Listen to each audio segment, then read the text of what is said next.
Chapter 12। Miss shut up, मैं तुम्हारे साथ उचित व्यवहार करने जा रहा हूँ। जेसी ने अपना होठ काटा और कांपी, लेकिन जवाब देने की हिम्मत नहीं की। भले ही ये लड़की द वॉल थी जिसका छोटे महल के सभी नौकर उपहास करते थे, फिर भी वो एक रईस थी। उसके भाषण और आंखों से निकलने वाला गर्व इतना दम घुटने वाला था कि वह गूंगी हो गई। दूसरी ओर फे को ठंड लगने लगी। वो जेसी के पास घुटने टिकी, जो गुस्से से कांप रही थी। उन्होंने सवाल किया कि क्या उनके सामने खड़ी लड़की वाकई में द वॉल थी, जिसे नौकर जानबूझकर और अनजाने में उपहासित करते थे और उपेक्षा करते थे। क्या वो हमेशा ऐसी ही थी? क्या वो सिर्फ एक पतली लड़की नहीं थी, बल्कि बिसेस्टर नाम वाली एक गुड़िया से ज्यादा कुछ नहीं थी? ओह! क्लोए कमरे से बाहर जाने वाली थी, तभी उसने अपनी आंख के कोने में खरगोश की गुड़िया को देखा। उसका सुकून भरा चेहरा थोड़ा सिकुड़ गया। 30 मैंने उससे कहा था कि वो हर समय अपने साथ लाए। हालांकि वो सबसे अधिक संभावना थी कि वो हवेली में थी, इसलिए यह ठीक था। अपने चेहरे को फिर से ढीला करते हुए क्लोए ने गुड़िया को 2 नौकरानियों के सामने रख दिया। ये तुम्हें देखेगा। क्यों है? आप मुझे वैसे भी एक गुड़िया की तरह मानते हैं। जैसे ही क्लोए ने खींचा, जेसी और फे का चेहरा पीला पड़ गया। उसने और कुछ नहीं कहा और जाने के लिए अपना शरीर घुमाया। वैसे भी वो लड़की कहाँ है? लगभग दोपहर का भोजन का समय हो गया है। मुझे उम्मीद है कि वो कहीं बेकार का काम नहीं कर रही है। उसके कदम हल्के लग रहे थे। उसने अपनी दासी को खोजने का फैसला किया। आज घर असामान्य रूप से अव्यवस्थित था। यह उस बिंदु तक अव्यवस्थित था कि अन्य नौकर खुद को समन्वयित नहीं कर सके और मुझे अपना सारा काम न दे सके। क्या कुछ हुआ? मैंने कहीं सुना है कि 2 नौकरानियों को मिस डेरे ने बुला लिया था, लेकिन मुझे इससे ज्यादा कुछ पता नहीं चला, क्योंकि जब वे मुझे आसपास आते देखते थे तो नौकर तुरंत चुप हो जाते थे। खैर, ये मेरे लिए अच्छी बात है, तो मेरा काम आज के लिए पूरा हो गया है। सभी की अव्यवस्थित स्थिति का फायदा उठाते हुए मैं सीधे मिस क्लोए के कमरे की ओर चल पड़ी। किसी को भी मुझे रोकने की कोशिश करने के मामले में मैं जितनी जल्दी हो सके दौड़ी। अगर मिस डेरे ने मुझे इतनी तेजी से दौड़ते हुए देखा होता तो मुझे दंडित किया जाता। मिस, बिना खटखटाए मैंने दरवाज़ा खोल दिया। तुम इतनी जल्दी क्यों यहाँ हो? हाँ, मैं आज तुम्हें बस थोड़ा ज्यादा याद कर रही थी।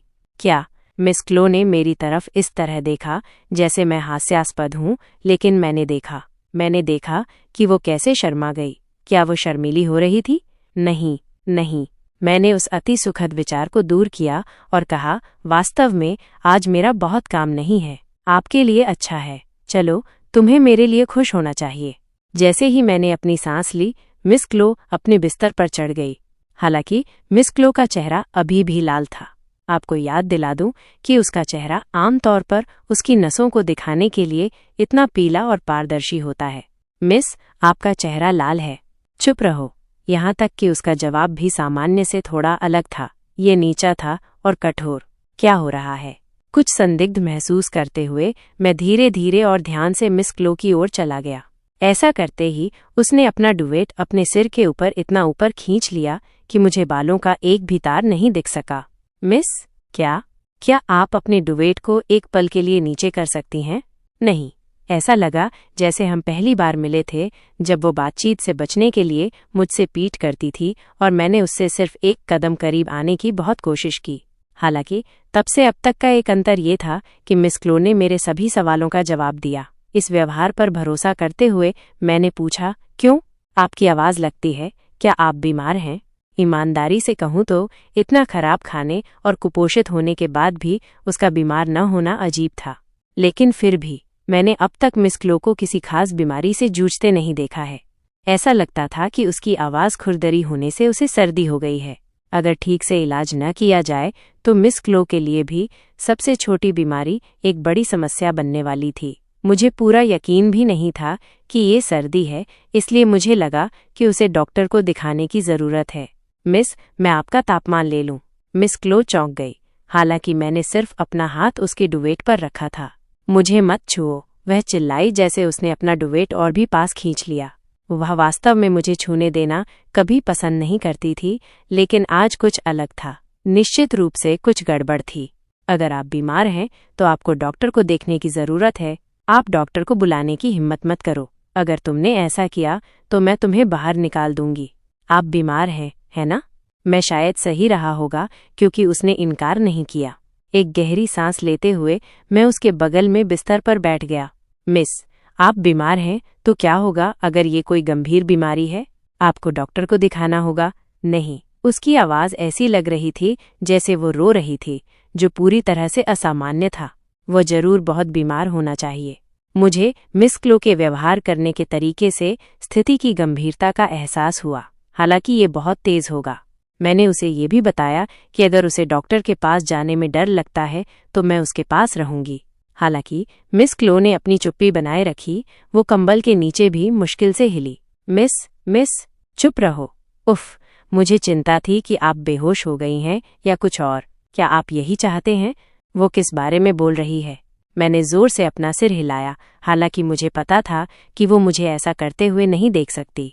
कोई रास्ता नहीं, कभी नहीं। तो क्या आप कृपया डॉक्टर को दिखा सकती हैं? मैंने तुमसे कहा कि चुप रहो, ये मेरे सिर को चोट पहुंचा रहा है। मैं शहर जाकर अपने साथ एक डॉक्टर को ले आऊंगी। अगर उसे इस घर में इलाज नहीं मिलने वाला था जिसकी उसे जरूरत थी, तो मैं शहर से किसी ऐसे व्यक्ति को ढूंढने के लिए दृढ़ थी जो उसका इलाज कर सके। हालांकि मिस क्लो ने मेरे सुझाव को सख्ती से मना कर दिया। मेरे पास जाने के अलावा कोई विकल्प नहीं था। कुछ दिनों बाद ऐसा करने का मुझे पछतावा हुआ। मिस क्लो बिस्तर से उठ भी नहीं पा रही थी और वो कभी कभी दर्द से कराहती थी, जैसे वो अपनी चादरें निचोड़ रही हों। उसे देखते हुए मैंने भीख मांगी और विनती की कि वो एक डॉक्टर को दिखाए। हालांकि उसने खुद को अपने डुवेट के नीचे और गहरा कर लिया और मुझे अपना चेहरा दिखाने से इनकार कर दिया। मिस, कृपया चली जाओ। क्या होगा अगर कुछ भयानक हो जाए?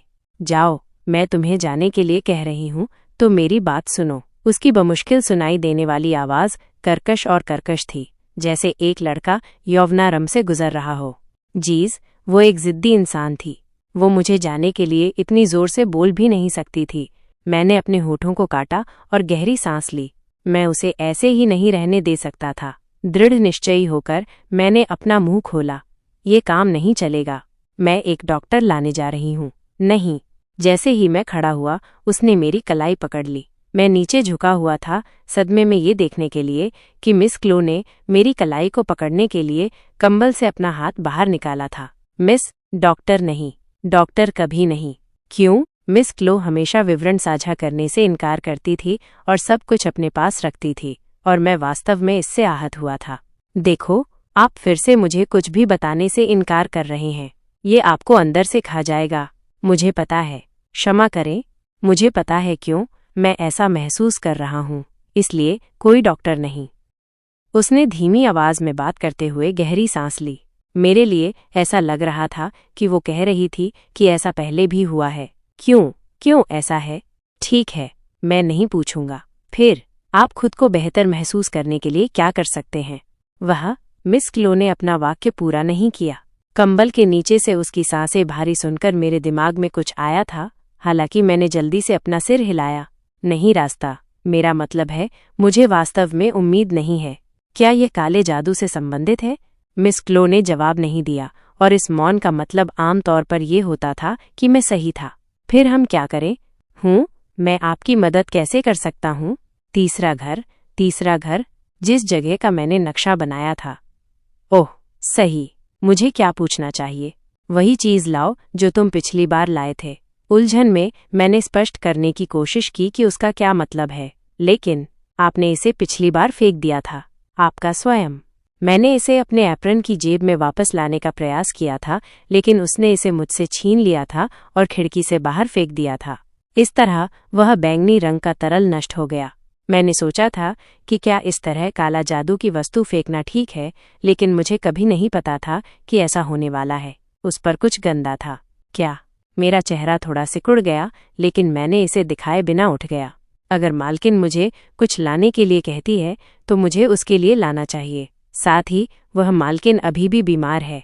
ठीक है, मैं छुट्टी के लिए आवेदन करूंगा और अपना रास्ता बनाऊंगा। मुझे कम से कम एक दिन पहले आवेदन करना चाहिए था, लेकिन आज एक अपवाद था। ये जरूरी था।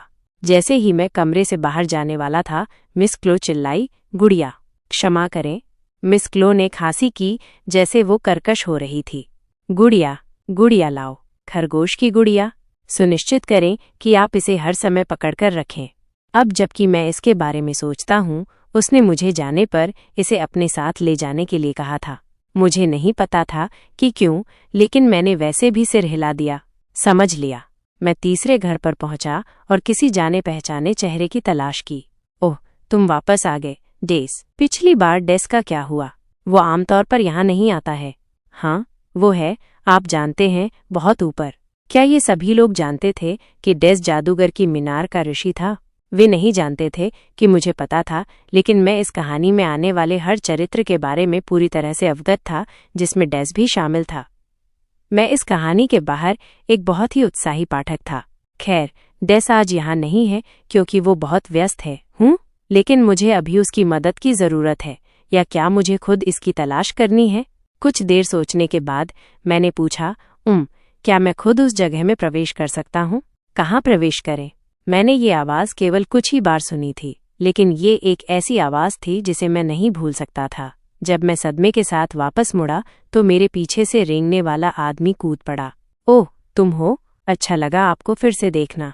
वास्तव में ये डेस था। उसने मुझे देखा और मुझे एक अजीब सी मुस्कान दी। हालांकि उसके आसपास हर कोई पूछ रहा था कि वो यहाँ क्यों है। पिछली बार से वो औषधि। मैंने उसे पकड़ लिया क्योंकि वो मुस्कुराते हुए चला गया और सीधे मुद्दे पर आ गया। आप इसे चाहते हैं?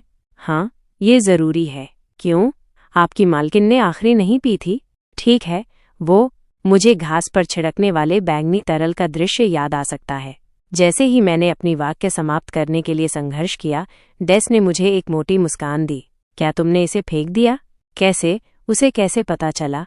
अपराध बोध से भरकर मैंने सजगता से सॉन्ग सॉन्ग सॉन्ग सॉन्ग किया और डेस हंसी में फूट पड़ा, जैसे उसने अभी अभी अपने संदेह की पुष्टि की हो। कहानी समाप्त होती है।